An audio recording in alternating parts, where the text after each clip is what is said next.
Run, river, run, run through the hills. Run, river, run to the sea. Run, river, run to your place beneath the sun. Run, river, run over me.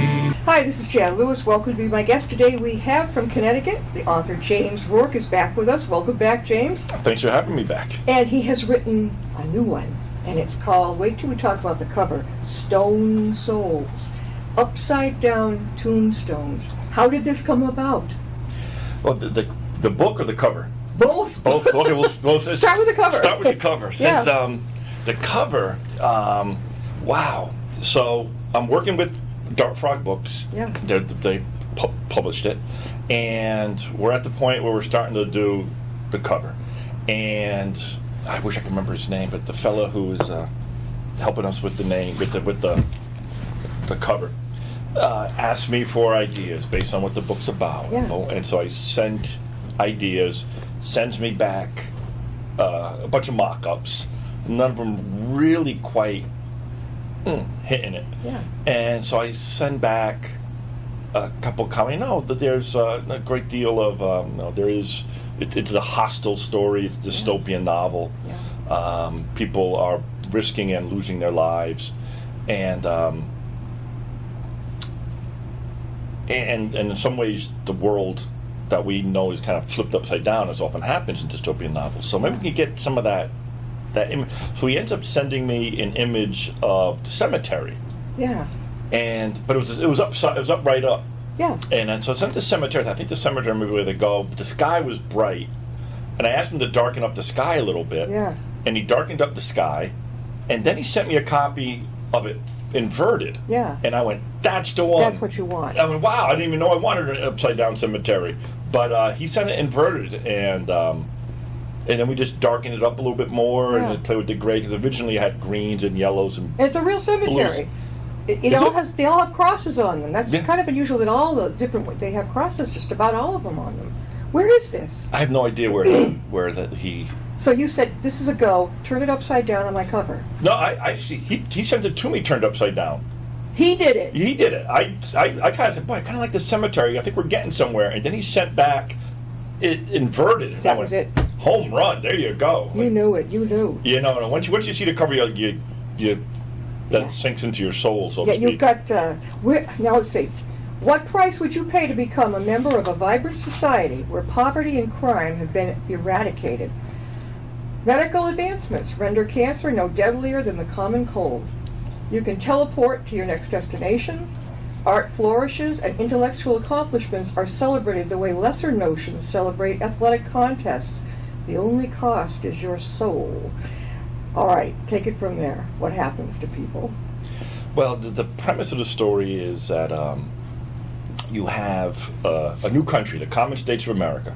Common States of America. And the Common States of America decided the United States was wrong. Leadership decided we're going to fight a war for independence against the United States of America and create our own country, because the United States has been wrong from the start. Yeah. And why they say that is the United States has Declaration of Independence.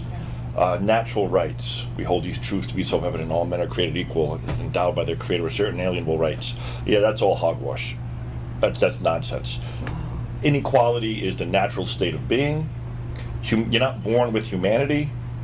Humanity is something you earn. You earn by doing your best for society. That society will do its best for you. So we have to take these natural rights, Enlightenment ideas from the 1700s, and just admit, you can't build a country on lies, because then you're building a country, you're trying to build towers on quicksand. And that's the mindset of the CSA. So they write their own Declaration of Independence, send it to the United States, they win a war for independence, and the CSA is established. So like a lot of dystopian novels, the CSA is established when you open the pages here. But I was always interested in, like, how do people become a part of that society? So I decided to have a state in the United States, Louisiana, send a petition to the CSA going, we want to join your country.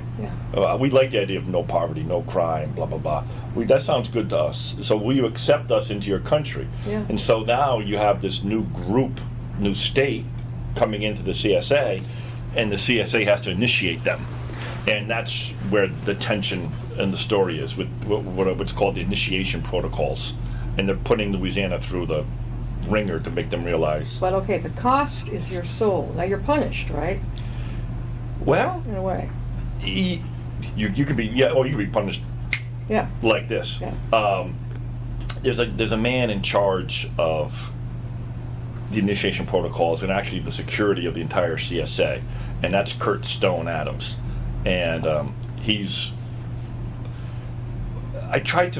ruthless. Yeah. He's absolutely ruthless in his protection of the ideals, but he kind of loves the ideals of the CSA, Yeah. and therefore he will protect them in a brutal manner. So the state of Louisiana joins. They purge prisons. They go through society and pick people who seem like they can fit in and be members who would contribute, and others who are put on a lesser list, Yeah. and then have to be dealt with. And they go about doing their business of Yeah. selecting the best and cutting ties with the rest. How did you get this idea? It's almost like a sci-fi. Well, I mean, there's sci-fi elements in it. Yeah. No, they teleport. They have these robots, model life beings that assist them in their day-to-day activities. Yeah. But some of the idea actually came from. I'm a history teacher. Yeah. There's a document from the 1870s in Russia called the Catechism of the Vocational Revolutionary. And That's a lot of mouthful. yeah, the revolutionaries, they like to Yeah. babble. So they have this pamphlet, and it's about how to successfully engage in a revolution, how to be a revolutionary. I encountered this pamphlet back when I was in college studying Soviet history. And so I took that 1870s document, and that became the backbone of Kurt Adams' character. Now, he's going to be the true revolutionary. He's the one who's going to change society and protect the changes that come about. Yeah. So even though the book is written, obviously now, Yeah. the sculpting of the main character is actually a over 100-year-old document. Their struggle to accept new customs and modes of thinking unfolds under the cruel gaze of Kurt Stone Adams, the Secretary of Internal Security, who defends the nation he loves with revolutionary intensity. Would you sell your soul for utopia? What do you think?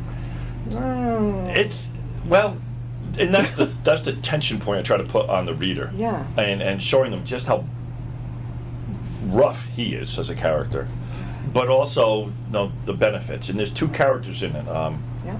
It's Karen Butler and her husband Raymond. Yeah.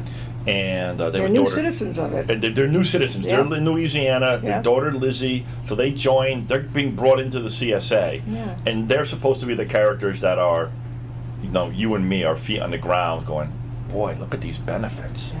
Look what we get out of it. Lizzie, for example, is a teenager. She's in high school, and she has a conversation with her mother at one point. And she's crying, and she's crying because she's so happy in the CSA, because she was bullied in schools Yeah. in America, Yeah. and none of that goes on in the CSA schools. So that's don't do that. Yeah. We'll put an end to that real fast. And so Lizzie's crying. I love it here. I didn't talk about how much I needed this change. I'm so happy. So then they're going, oh my God, our daughter loves it here. What and their salaries increased exponentially. Yeah. There's benefits for the good citizen of the CSA, where they get a stipend every month to help pay for any housing issues they have. How about HOAs? Like we have in condominiums. Right. Well, that would be great if you got that every month, wouldn't it? No, they get money every month. They either help pay the mortgage Yeah. or unexpected roof repairs every month. How about extra the rent? money. If somebody's renting, if they do that, would they do that too? Anything like that it's your. If you're in housing, Yeah. you get this stipend. Everyone gets it. Everyone gets a food stipend every month.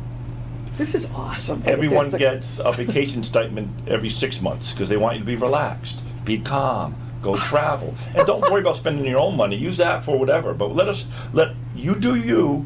Yeah. You do your job as a good citizen, and we will send you these things to help take care of you, so that way you Yeah. feel at peace. This is amazing. We're talking to James Wolfe. This is the second book that he's brought to Mm-hmm. us. Stone Souls. James, how can they get a hold of you, get your book? I am on Facebook, and I am on Instagram. My book is available on Amazon.com. For anyone who might be watching this down in Connecticut, it's on, Everywhere. it's actually there's copies at Bank Square Books in Mystic, and I know you can call independent bookstores and they can order it for you. So if you want to support an independent bookstore near you, if you're not in Mystic, there's that avenue as well. And don't forget, downstairs in our upper library. Did you bring up They have a copy. Oh, gee, you're fast. I'm taking care of business. Now, the fact that the tombstones are upside down, what did you want to contribute? What did you want to get across with that? Well, this is a world that's flipped. Yeah. Flipped on its ear. No, even what I said earlier, no, you take the Declaration of Independence and deconstruct it, and you create the opposite.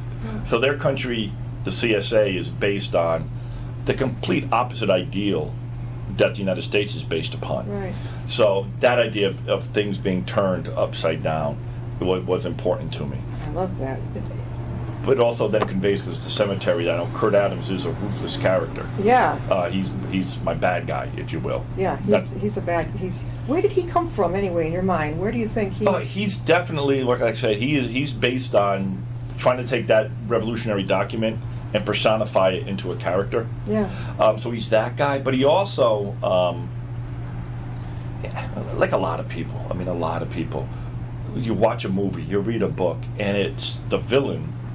Yeah. Who sometimes captivates you. And I kind of wanted to take my shot at writing what I call like a Joker character from the Batman series, where but this guy is off the edge, and I probably shouldn't be agreeing with him because I know what he's done. Yeah. And yet he makes these arguments, and he says, here's what we can do for you. That makes you go, well, that sounds pretty good. And then you find, so I'm trying to create that. I wanted to create that character who could draw you in, even though on some level you would never want to meet him, and you definitely wouldn't want to be on his bad side. Oh God, no. So this is it anywhere near America, or is this an imaginary country that he is? No, they carved it up right out of the United States of America. Okay, so it's a part of our country. So it's the rebellion started. I believe I have it set rebelling out of Illinois. Yeah. So that's where the rebellion started. That's where the people who were the engineers of this movement, and other states joined in. And basically, if you could picture a map of the United States, they kind of carve out right along the Mississippi River. Yeah, so they're splitting the country in half, and they're kind of excited about the idea of Louisiana joining because it actually makes them run from the Canadian border down to the Gulf of Mexico. Yeah. So now they just have a wall, so just to speak. like a wall going down. Right down, that splits the United States in half. When did you come up with this? How many years ago? 10 years ago. Before the last book that you had, the other one, the previous book? Yeah. So did this take 10 years to write? On and off. Yeah. Yeah, it took 10 years to write. Wow. And actually, I was working on that, and the other book, Out of the Basement, which then came out before it. Yeah. That book almost came like demanding to be written. Yeah. To the point that I was. You put this on hold. I put that on hold. I was uncomfortable not writing Out of the Basement, so I took Stone Souls, which was in a pretty good state. It was in that nice, third draft state. Let's say. You're working on it, but it's solid. Sure. And then this other book just came, and so Out of the Basement got my attention. Yeah. And then when that got completed, I returned to Stone Souls. Where have you been appearing, James? And where are you going to be appearing? I will be appearing, let's see, trying to think. I will be appearing in Willimantic, Connecticut. Mm-hmm. I'll be in Jewett City, Connecticut at a library. I will be in East Lyme, Connecticut. I'm missing a couple there. Anything around here for people up this way, Worcester area? No, but actually I'm planning on stopping in the Worcester area as I drive home to try to set up a couple of events. There's so much. I was at Tatnook. Yes. Up in Massachusetts. How'd you like that one? Oh, it's a great store. Oh, I love that place. Did you see in the back with the easy chairs? I Does did. it have a little water thing? There's a water fountain. Yeah. There's like a water garden right there in the bookstore. I know. I've gone in there, picked a few. It doesn't mean I'm going to buy them all, but it's a great way to decide if you are. It's so comfortable. Oh. You know it's a Barnes & Noble have taken theirs out? I've taken what out? There are chairs. Really? Used Too to go many in people there. lingering around? Yeah, you'd have easy chairs. Then later when people leave, you'd see piles of books. Yep. I think the message is, no, don't sit down, buy. Yeah. That's okay. I'd sit on the floor if I wanted to. Yeah. Oh, I don't know. I mean, I get it. I mean, from a business standpoint, I guess that makes sense. But there's something about going to a store that's set up to be comfortable, and I get so comfortable with that book in my hands. Oh yeah. I'm buying it. Oh yeah. So I don't know. So you were with Stone Souls recently at Tatanack. That's where I saw your advertisement. You were up front this time. I was up front. Yep. Did the other book, Out of the Basement? Were you there too for that? I went there for Out of the Basement as well, and it was the up front meet and greet type of setup. Yeah. Like I was telling you before, you're a pro now. You can go out back and give a whole presentation. Yeah. You can talk the whole show. That would be terrific. James, again, how can they get a hold of Stone Souls? Stone Souls is available on Amazon.com. It'll be available on BarnesandNobles.com as well. And you can contact a local bookstore and ask them to order it, and they can get a copy for you as well. How far are you willing to travel if someone wants you to come and give a presentation? Oh, I don't. Let's get you out of Connecticut. Definitely. That's part of the goal is to expand. Yeah. God, I would think, honestly, it only takes an hour and 45 minutes from Brooklyn, Connecticut to get to Keene, New Hampshire. So anywhere along, like, I guess, make a circle, like 2 hours from my home in Brooklyn. So, let's see. So. Not far so New Hampshire. Yeah. The border there, Vermont. How about Rhode Island? It's very close to us here. Rhode Island. Yeah, I actually have an event in southern Rhode Island coming up that I'm working on right now in Westerly, Rhode Island. Okay. But I got to start breaking hopefully into northern Rhode Island, up in Providence area as well. Yeah, I should introduce you to. He and his wife own the Stillwater Press in Rhode Island, and Steve Porter. He's been on the show, but they own the bookstore, the Stillwater Press. They publish your book for you. They're not publicists. They publish, and every year. The Rhode Island authors have a huge, and I mean huge, fair in December. You would love it. Yeah. I mean, if you don't want crowds, then no go. But just walking in as a customer, I couldn't believe it. The huge room in every aisle packed with authors of different venues. I was overwhelmed. I couldn't possibly meet everybody. No. I felt so guilty going by these different displays, like, oh my God, But they have other things too. They have like lectures and speakers too for if you can take a break or whatever. But you'd love it. I'll try to remember to send you the information. That'd be fantastic. Every Appreciate December. That. Thank you. They missed one because of COVID. Yeah. And I think they have a blast. Mm-hmm. They really, really do. Out in Connecticut, where you live, are you in the closer to our state, or are you like in mid-Connecticut? Oh, no, I am probably, 15 minutes from the Massachusetts border. Oh, and then maybe 40 minutes just straight drive to get to like Worcester State in Worcester. Yeah. So I'm not. So you're not far then from Putnam, Connecticut? Oh no, I drive as I leave Brooklyn. I drive through Putnam to get to Massachusetts, and Putnam is about 7 minutes up the highway. Yeah, because when we go to Putnam, well, I used to go to Putnam. We'd get on. We go up to Webster with 16. Then hitch on to 395. 395, yeah. And the people who would really trick it down, they go fast. I hate that. I get in the turtle lane and stay. I hate it absolutely. Oh God, are you a fast driver? I'm a fast driver. Yeah, I'm a stereotypical Connecticut driver. Oh, I lived in Connecticut, but I never became a speed. Yeah. I don't know. And does it seem to you like there are a ton more trucks on the road these days than when we were growing up? It does to me. Yeah, that's like, and I noticed them. Yeah. Maybe more because my daughter doesn't like trucks on the highway. Like she gets nervous when I pass them. So every time I'm passing one, Dad, I know. Does she go like this? Yeah, she gets tense. Yeah. You can feel her get tense. So So I'm always aware of trucks. I don't know if there's more or just I'm more aware because Alice gets. My mother used to call them elephants. Yep. Just seems maybe it's because of we've had a problem with things being delivered because of COVID. Maybe that's why. Now, Stone Souls, James Rourke. You're going to love the cover, upside down tombstones, and it's about a utopian society and a very nasty person that runs it. And are you willing to give up your soul to have all the amenities? I mean amenities. No. It could be anything from your rent to your mortgage. How about medical fees? Are those paid too? I didn't mention medical fees in it. That's okay. But let's assume that'll be taken care of. I would assume definitely. And education. Their daughter in the story loved it. Yep. No, she's very happy with the school that she's in and the way it's structured to keep What her do your feeling kids, safe. your kids like your book? I would think they would. I don't think any of my children have read that book yet. They haven't. No. Not yet. One of them, my oldest, read Out of the Basement. Yeah. And she enjoyed it.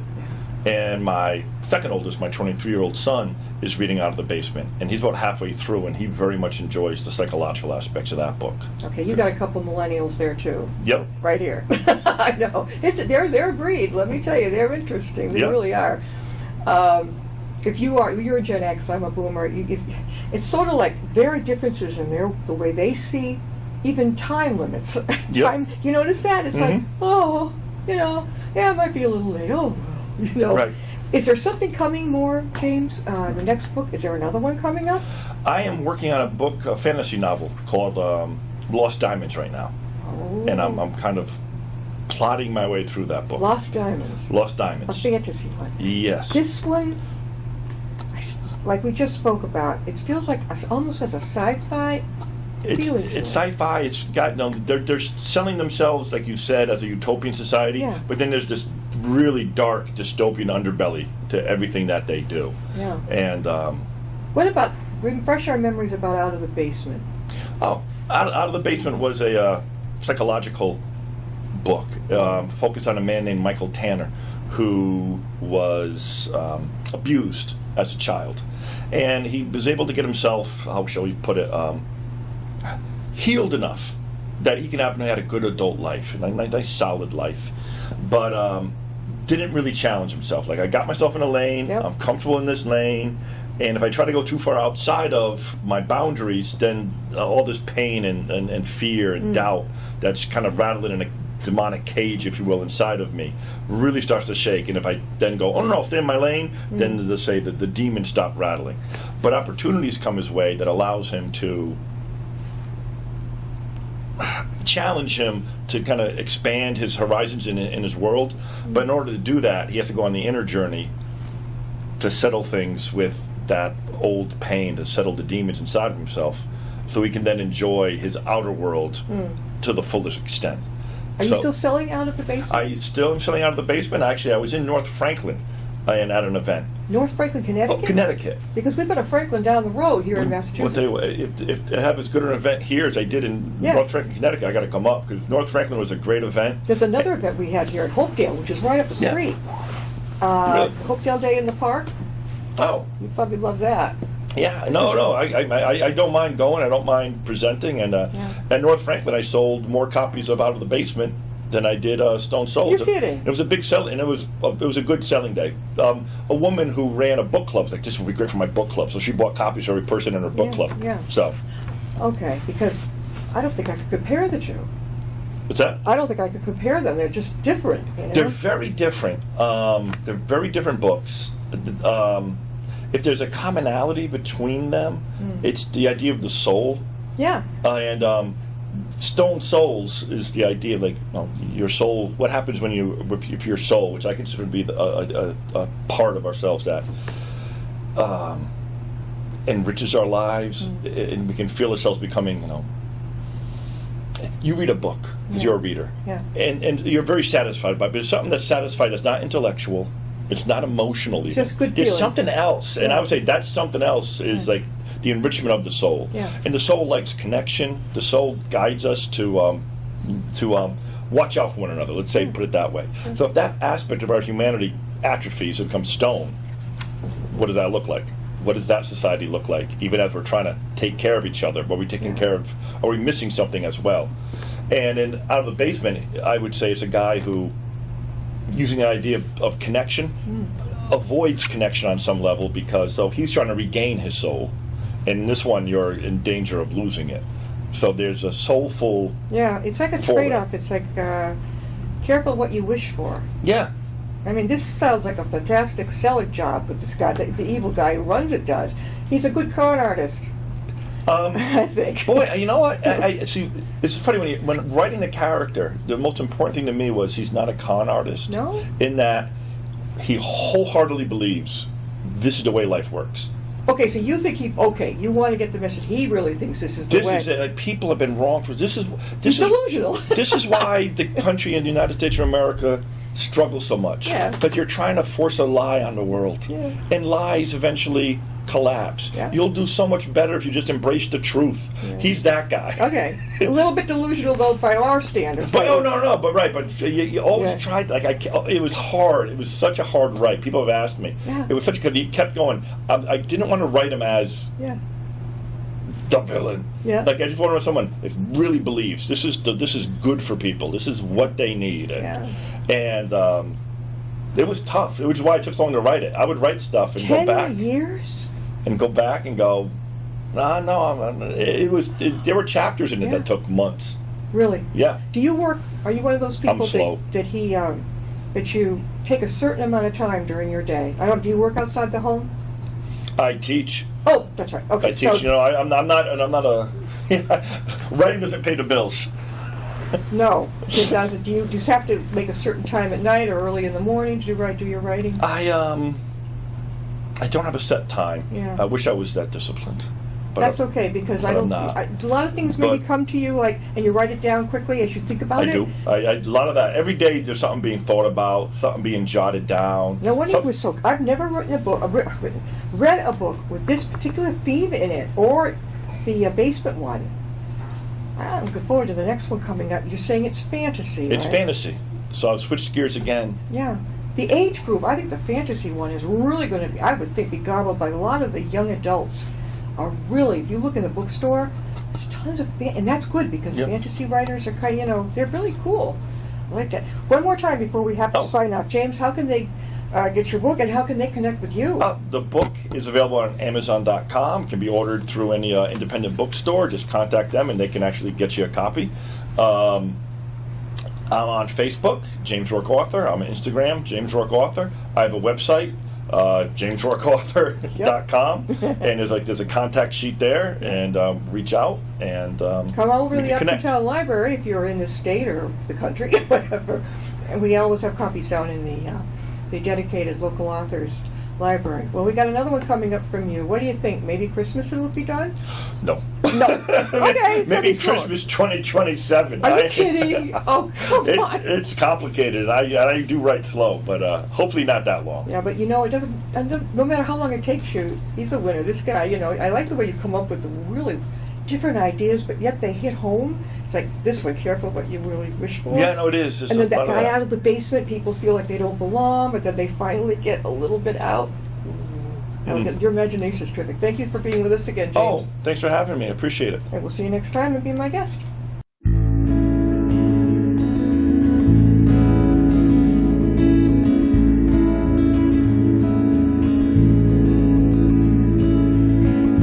Riding on a shooting star, heading out toward a dream. Tomorrow's even closer than it seems.